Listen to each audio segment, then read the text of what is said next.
Spoilers ahead. Watch out, and take care. The movie begins with John Chapman, a former US Marine suffering from PTSD, drinking to his fallen allies, and playing Russian roulette with a revolver. He attempts to end himself, but can't because luckily, a bullet isn't in the firing slot. Next, White's John Chapman is at a convenience store buying some liquor when two armed robbers burst into the store. One of the robbers has a shotgun and points it at Chapman, but the ex-soldier seems unfazed. He puts the robber's shotgun to his head, and asks to be shot, but the robber calls Chapman crazy. The Marine then proceeds to beat up both robbers, and give the store owner his stolen change back. We then see Chapman at home, struggling heavily with his PTSD, hyperventilating, and going through rigorous exercises, in order to distract and focus himself. In the middle of the night, as he is sleeping, he hears a knock at the door, and finds that it is his sister Cindy. The two have dinner together the next day, and Cindy finds out that John hasn't been taking his prescribed medication for his PTSD.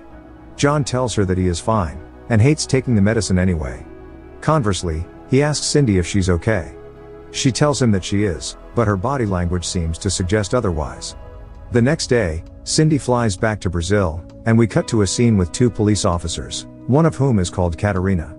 They are led to a beach by one of the kids in the favelas, where they find Cindy's beaten and bleeding body.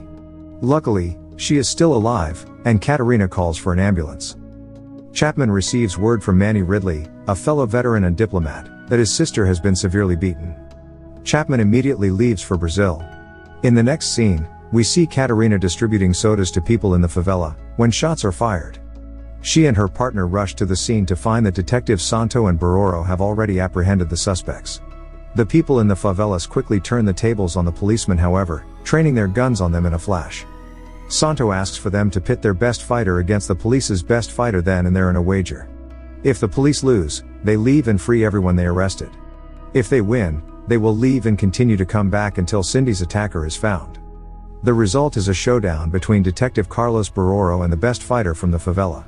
Baroro makes light work of the fighter, and Santo assures the people there that they will return.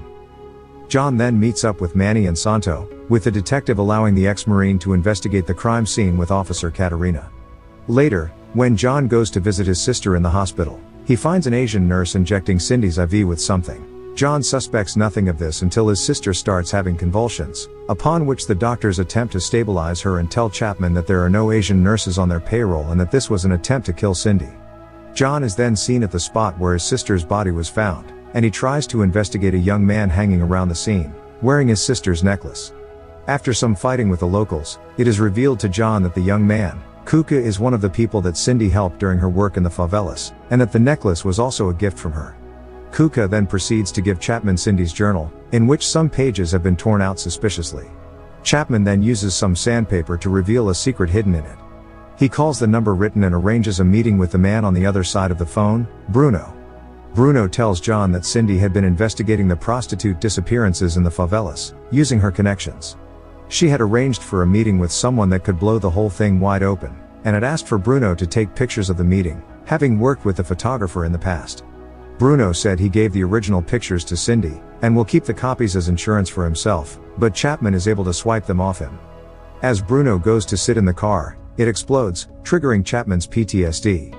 Near the crime scene, he sees an Asian woman that looks exactly like that nurse. She escapes in a car after John gives chase, after which he is attacked by unknown armed assailants. John is able to hold his own, and eventually, the drive-by shooters have to make their escape. Meanwhile, Chapman and Manny Ridley investigate the photos that John managed to secure. The two come to the realization that the Yakuza could be involved.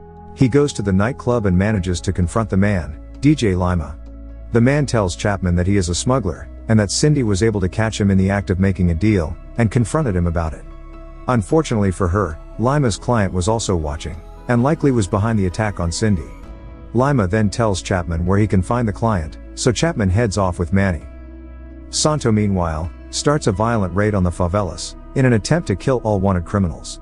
His hit squad is seen causing carnage in the favelas, killing several people without remorse. Chapman makes it to the extravagant villa that Lima pointed him towards, and there he finds an exorbitant display of wealth and women, and sees several people who seem to be high-ranking and very influential. The Asian woman is also here, and one of the guards leads Chapman to a balcony in the back. As Chapman looks over the balcony, he sees a black van pull up, transporting young girls to the mansion. One of the girls is recognized by Chapman as Kuka's sister Maria.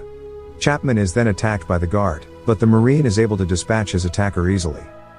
Back at the favelas, one policeman finds a Japanese man loading into a black van, and orders him to freeze, whilst requesting backup from the rest.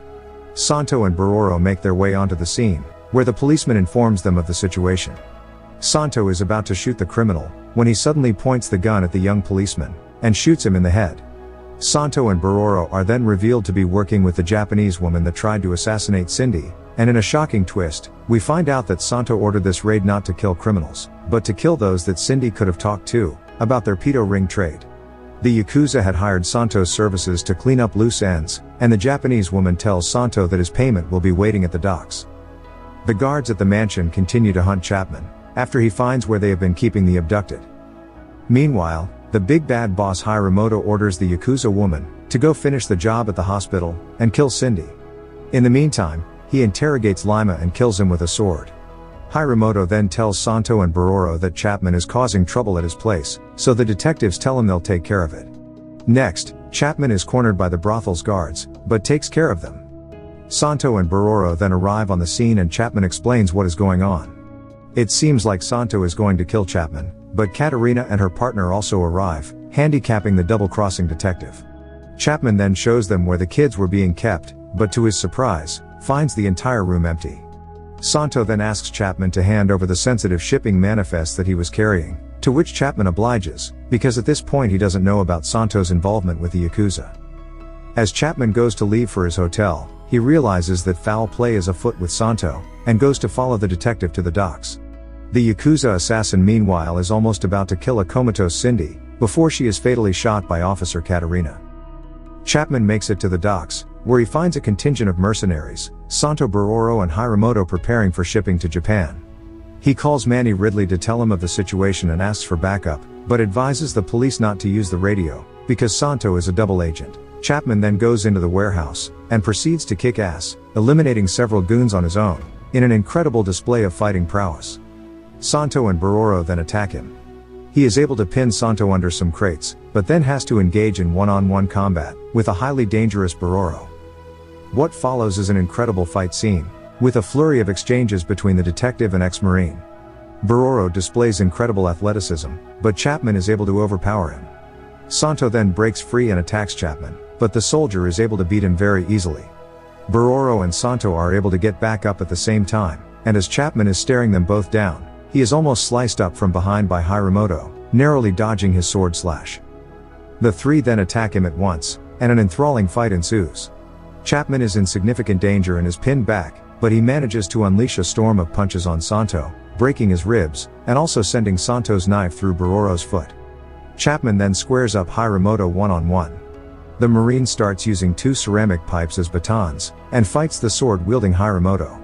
The Yakuza boss is able to give Chapman a cut. Chapman then turns the tables on Hiromoto, and brings him to his knees.